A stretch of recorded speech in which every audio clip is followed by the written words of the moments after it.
Alhamdulillah wassalatu wassalamu ala Rasulillah wa ala alihi wa sahbihi wa mawalah. Amma ba'd. Bisa kita lihat makhluk Allah Subhanahu wa taala yang begitu agung, yang begitu besar, yaitu ada langit dan lautan yang tidak bertepi. Langit yang begitu luas dan begitu tinggi. Kedua makhluk besar ini cukup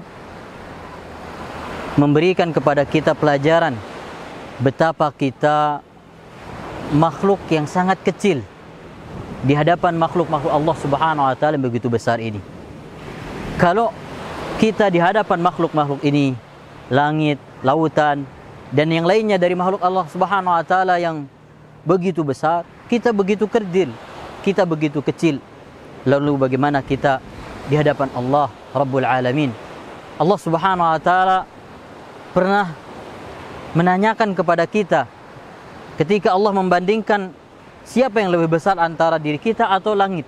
Allah Subhanahu wa taala berfirman, "A antum ashaddu khalqan amis samaa'u banaha rafa'a samkaha fasawwaha."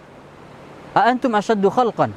Apakah kalian yang lebih kuat dari langit yang Allah Subhanahu wa taala ciptakan? Allah tinggikan bangunannya dan Allah Subhanahu wa taala sempurnakan. Kalau kita bandingkan diri kita dengan langit yang begitu besar, yang begitu luas, begitu tinggi, kemudian lautan yang tidak bertepi, kita bandingkan diri kita dengan pegunungan yang Allah Subhanahu wa taala ciptakan begitu kuat, begitu kokoh, begitu besar. Kita di hadapan makhluk-makhluk Allah Subhanahu wa taala ini sangat kecil. Lalu di mana kita di hadapan Allah Tabaraka wa taala?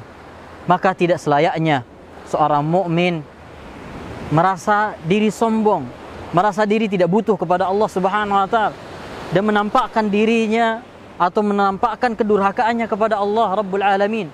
Dia Allah Subhanahu wa taala Al-Akbar. Dia Allah Subhanahu wa taala Al-Kabir. Dialah Allah Subhanahu wa taala yang maha besar. Dialah Allah Subhanahu wa taala yang paling besar. Kalau hati kita ini dipenuhi dengan pengagungan terhadap Allah Subhanahu wa taala, maka biidznillah kita akan takut berbuat maksiat kepada Allah Subhanahu wa taala, karena kita berbuat maksiat kepada Rabbul Alamin yang menciptakan alam semesta ini, yang begitu agung, yang begitu besar. Apakah pantas makhluk yang begitu kecil, makhluk yang begitu kerdil akan berbuat maksiat kepada Rabbul Alamin yang begitu agung, yang begitu besar? Maka kaum muslimin dan muslimat dirahmati oleh Allah, penuhi hati kita dengan rasa pengagungan kepada Allah Subhanahu wa taala, maka biiznillah kita akan memiliki rasa takut dan kita bisa menjauhkan segala bentuk larangan dan maksiat yang Allah Subhanahu wa taala larang untuk kita lakukan. Semoga apa yang kita sampaikan ini bermanfaat dan bisa merenungi lagi apa yang ada di sekeliling kita dari makhluk-makhluk Allah Subhanahu wa taala yang besar, dan bandingkan diri kita begitu kerdil di hadapan makhluk-makhluk ini, apalagi di hadapan Allah. Maka tidaklah pantas bagi kita untuk berbuat maksiat kepada Allah yang sangat agung dan sangat besar. Wa sallallahu ala nabiyyina Muhammad wa akhiru da'wana anil hamdulillahi rabbil alamin.